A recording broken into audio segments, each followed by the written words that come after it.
گوادر میں سندھی قبائل کے سربراہ محمد پنل خان سولنگی نے اپنے ایک اہم بیان میں برادری سے اپیل کی ہے کہ وہ امن و امان، محنت و مشقت اور ایمانداری کو اپنا شعار بنائیں اور گوادر کی دیگر اقوام کے ساتھ برادرانہ تعلقات قائم رکھیں۔ انہوں نے اعلان کیا کہ ملا فاضل چوک پر سولنگی ہاؤس قائم کیا گیا ہے، جو سندھی برادری کے مسائل کے حل کے لیے مرکزی دفتر کے طور پر کام کرے گا۔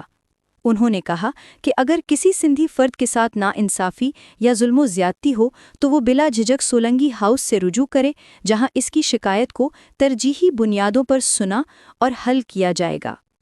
سولنگی ہاؤس کی کابینہ کا اعلان کرتے ہوئے محمد پنل خان کو صدر منتخب کیا گیا ہے، جبکہ میر جاوید سولنگی نائب صدر اور امتیاز علی سندھی کابینہ کے رکن مقرر ہوئے ہیں۔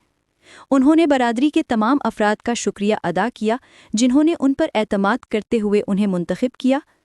محمد پنل خان نے واضح کیا کہ اگر کسی فرد یا ادارے نے سولنگی ہاؤس کے اصولوں کے خلاف کوئی غیر قانونی عمل کیا تو اس پر 5 لاکھ روپے جرمانہ عائد کیا جائے گا۔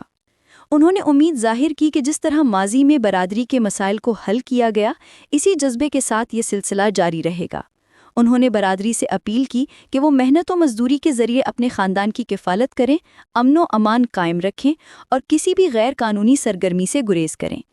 آخر میں انہوں نے کہا کہ سولنگی ہاؤس دن رات برادری کی خدمت کے لیے حاضر ہے اور ہر مظلوم کی آواز کو بلند کیا جائے گا تاکہ انسان بلوچستان بھر کی تازہ ترین خبروں سے باخبر رہنے کے لیے وائس آف مکران چینل کو یوٹیوب پر سبسکرائب کریں، فیس بک، انسٹاگرام، ٹک ٹاک پر فالو کریں تاکہ آپ سے کوئی خبر رہ نہ جائے۔